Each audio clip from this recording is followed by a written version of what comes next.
Welcome to another installment of the NoSleep Diaries. If you like scary stories and related content, please hit that subscribe button as it helps the channel tremendously.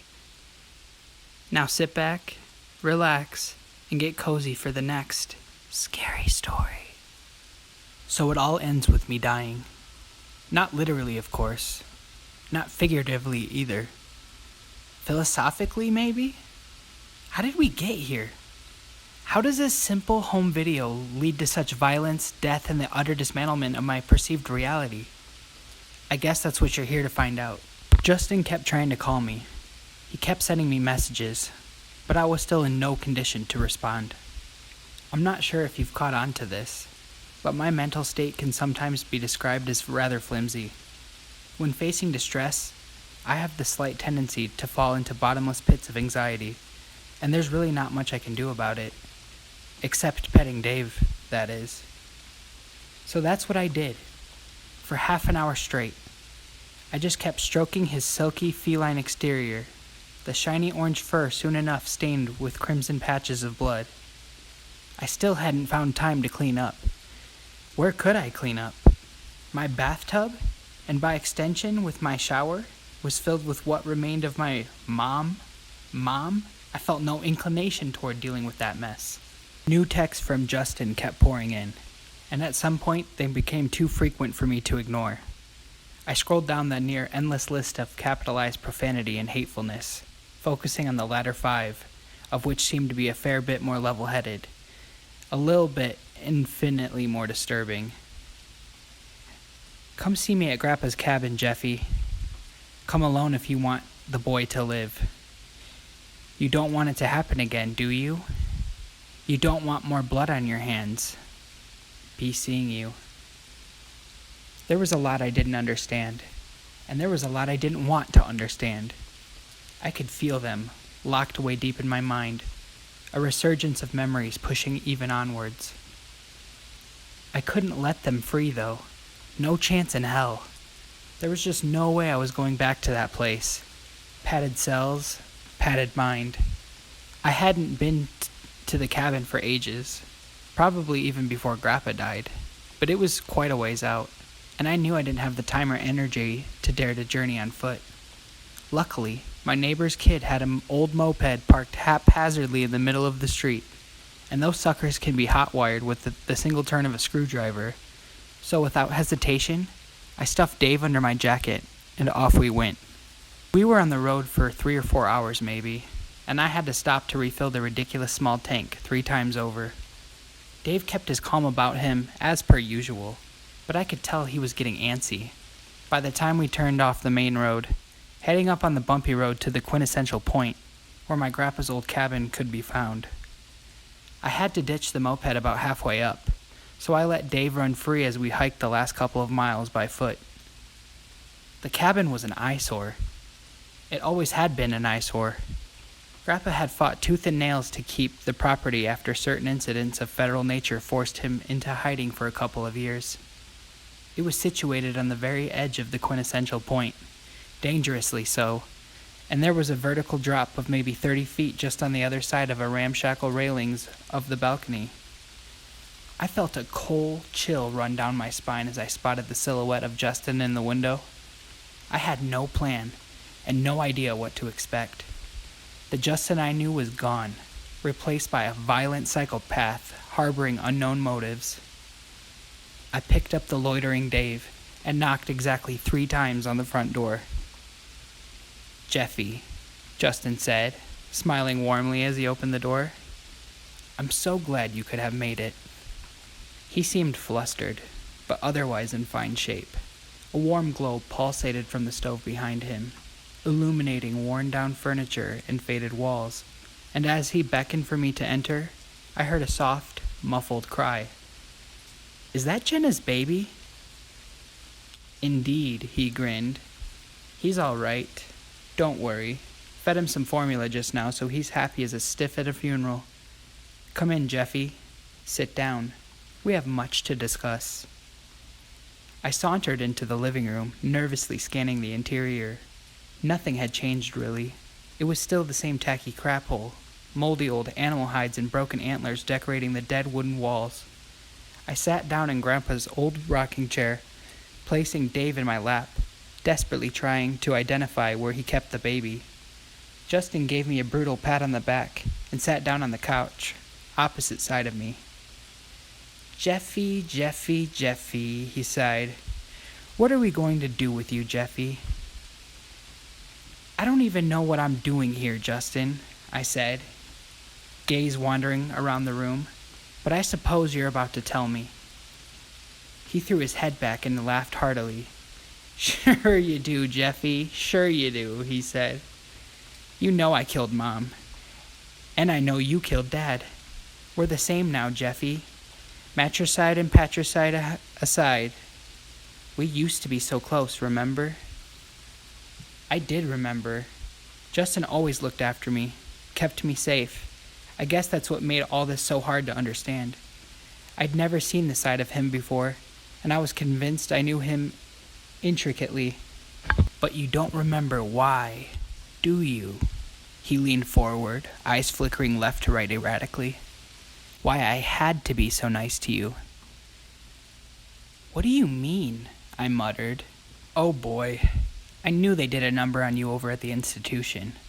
But I never realized it was this bad, he said, rolling his eyes. You're the reason they stopped, you know. Poor Jeffy couldn't handle it. But they never considered what I could handle or not, did they? No. They messed me up for good, Jeffy. And they didn't even care. I don't understand. How did they mess you up? What couldn't I handle? Why, all the murdering, of course, he laughed, slapping his thigh. Oh, they enjoyed their depravity, didn't they? But poor Jeffy in a bathtub full of blood, make Justin cut out all the organs, force-feed them both pieces of the victims. What a family, eh? No wonder you lost it eventually. The memories came flooding back to me. Screams, rivers of blood, the leathery texture of an uncooked kidney, a knife in my hand, and an old, ugly, heinous face. Grandpa was the worst of the lot. Truth be told, I think they were happy when you slaughtered him. That's when they stopped, you know. That's when they sent you to that place. I don't remember. No, you don't, do you? He said coldly. They couldn't get you to talk for months. And when you finally did, you couldn't remember anything. You just kept mumbling the same name over and over. Dave, Dave, Dave. I stared at Dave. He stared back, purring contently. What do you mean? What Dave? Did I know a Dave back then? Is that why I instantly named my cat Dave? There is no cat, Jeffy, he yelled. Think about it, for God's sake. How long have you had him now? 30 years? That's some old-ass cat you got there, buddy. No, I stammered. You're wrong, Justin. He's right here. I can see him. I can feel him. For gosh sake, I don't care. Justin stood up and calmly walked toward the kitchen cabinet. Keep your imaginary friend. It really doesn't matter. In fact, it will make this whole thing a lot easier to sell. He opened one of the cabinets, the one at the very top, and suddenly the muffled cries became louder. You see, I want to start my own family, he said, carefully lifting down the baby boy.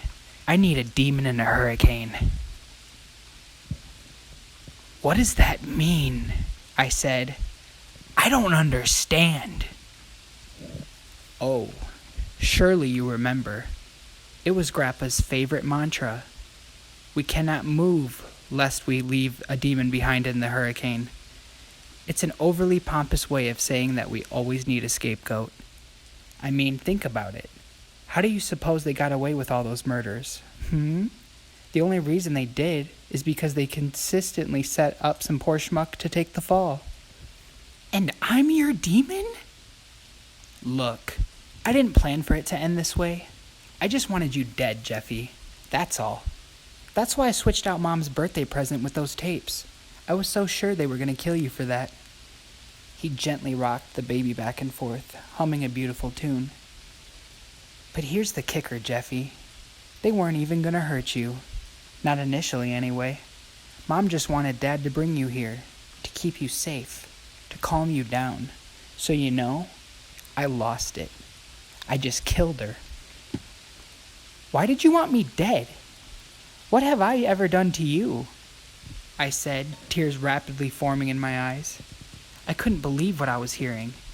I really thought I'd reached the bottom of the rabbit hole, but there was obviously more. Nothing personal, buddy, he smiled. Just wanted them to feel pain. They really loved you, Jeffy. Can't for the life of me understand why, but they did. Me? Not so much. I guess I reminded them too much of Grandpa, or perhaps themselves. Jenna's baby changed my mind, though.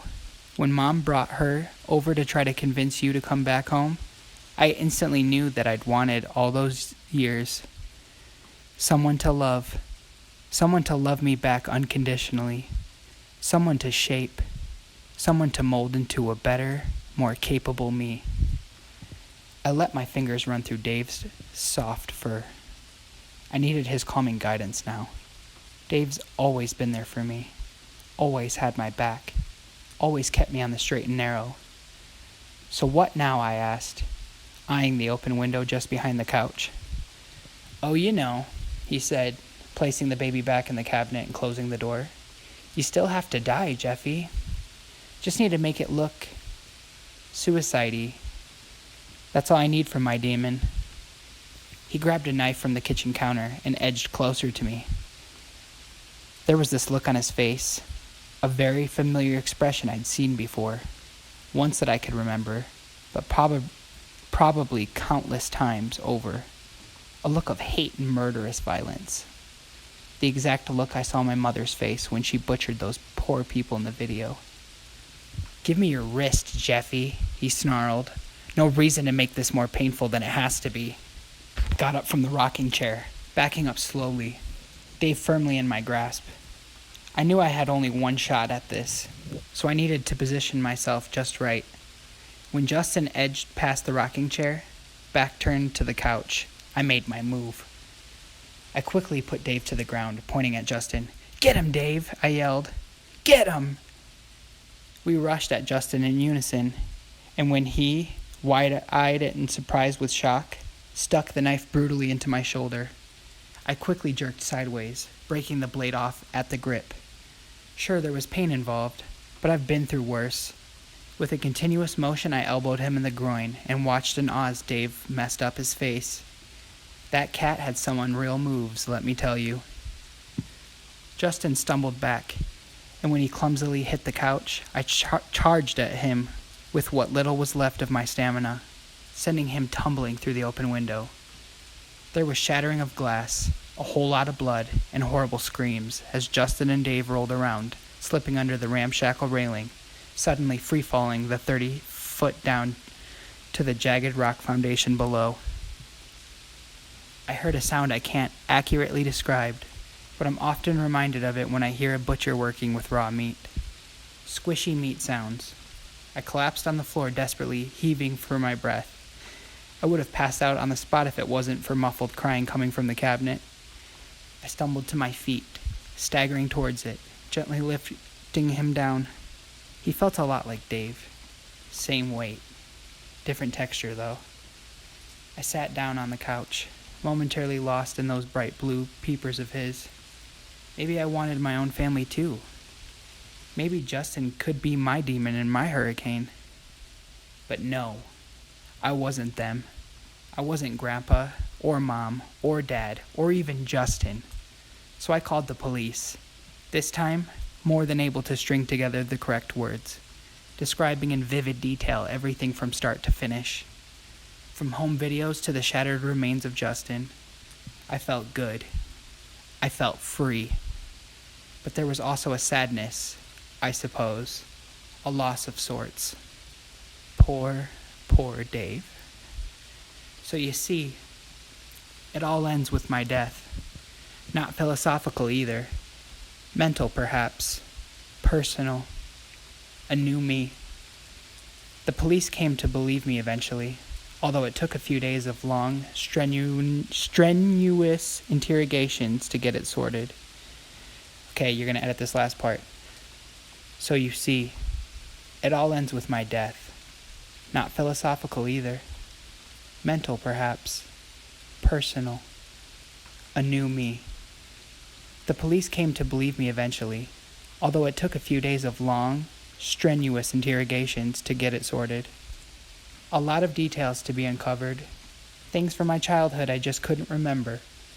They mentioned something, though. Something you might find comforting. On the second day of the interview, the lead detective asked me about Justin, about the struggle, about his remains.